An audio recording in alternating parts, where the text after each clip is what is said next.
Land use policy is an integral part of our sustainability policy, utilizing the Next-Gen EU funds to deliver real, practical benefit to all Godzitans. The figures are also very impressive. Overall, Malta is benefiting from more than €300 million to speed up our economic growth. Over half of that is supporting our climate objectives, and a quarter our digital transformation.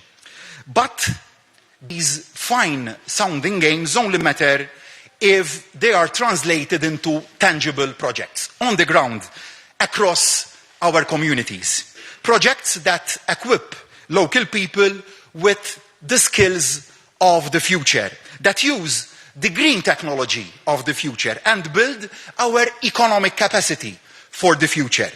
Nadur School represents and symbolizes such a project.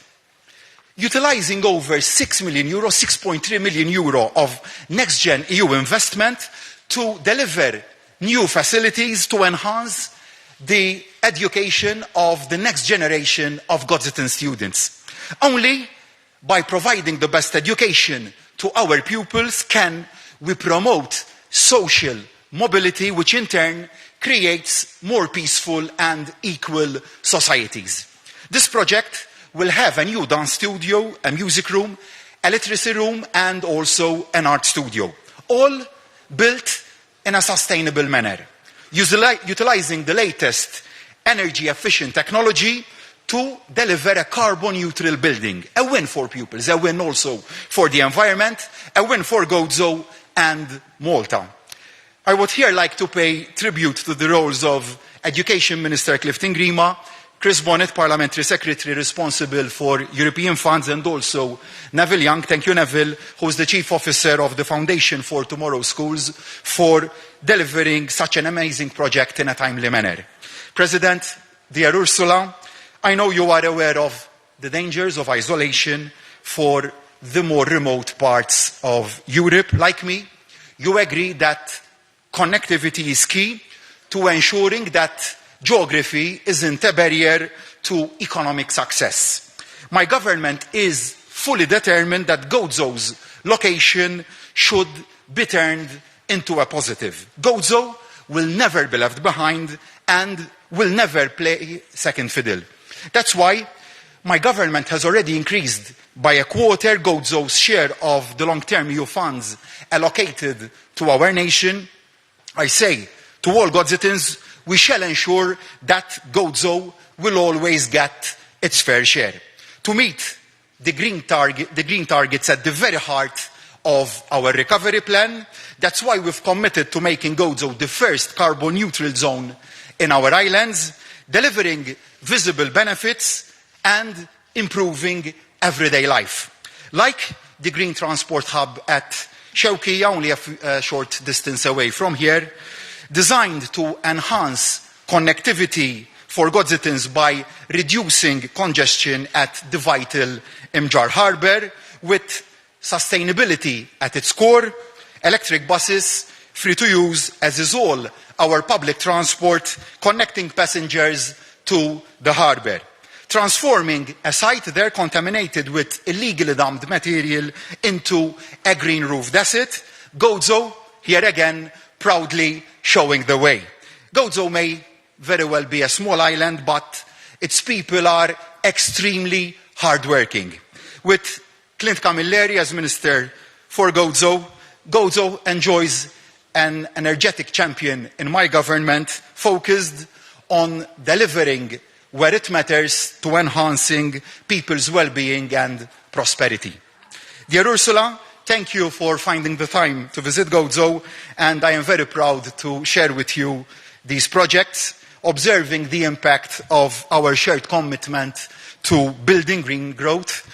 It is that agenda of green growth, alongside other vital issues, such as migration, that will be central to the discussions and decisions at the Med9 meeting, which Malta will be hosting later on today.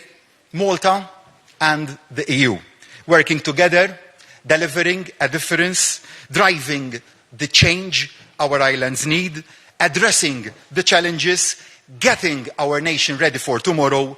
In short, getting the future right. Thank you.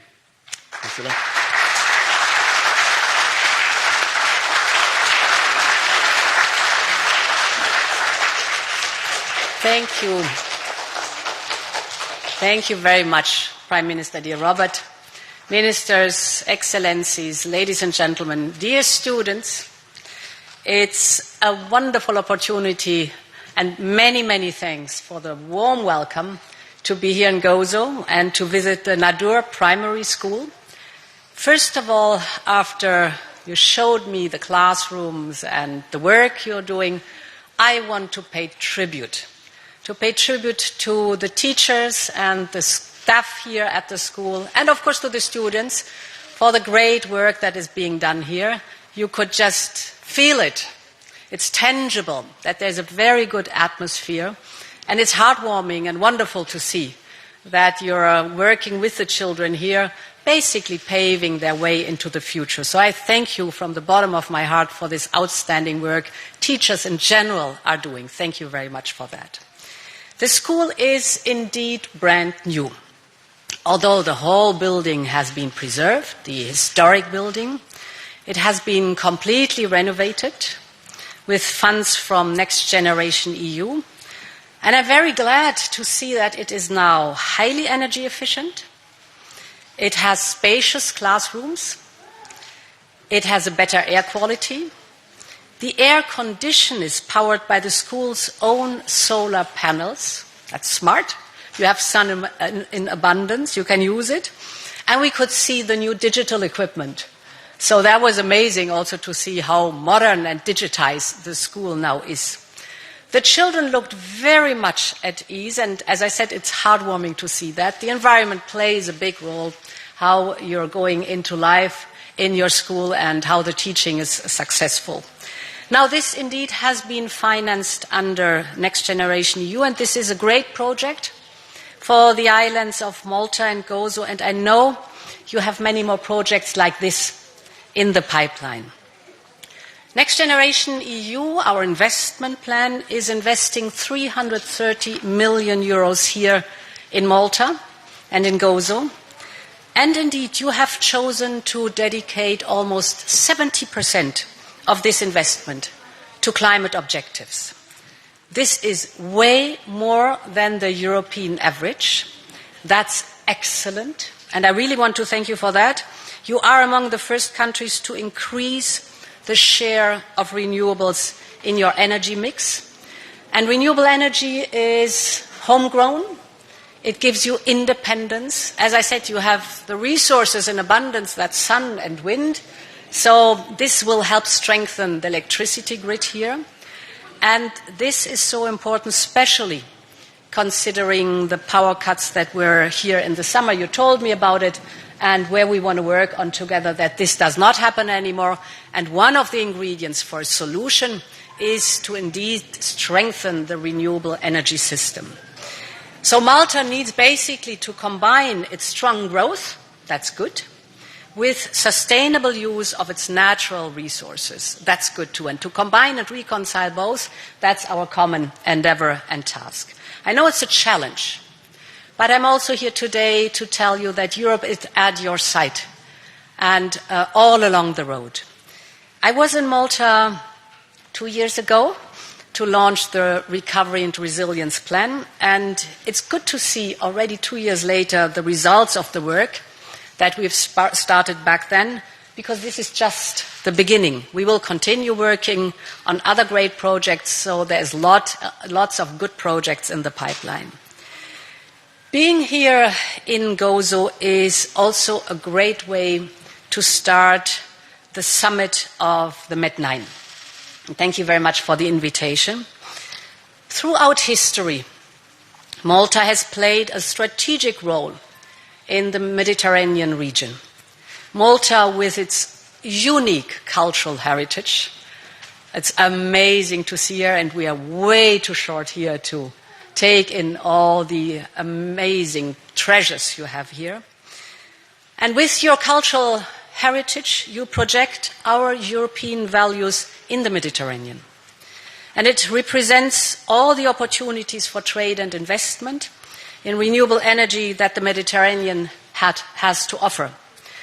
At the summit, we will have important discussions on the future of the Mediterranean region, and there is no better place to have these discussions than here, at the crossroad of Europe, Africa, and the Middle East. So thank you very much again for the very warm welcome, and many thanks for the opportunity to visit this school. Many thanks again to the staff and the teachers, and many thanks for the children to show all that. Thank you.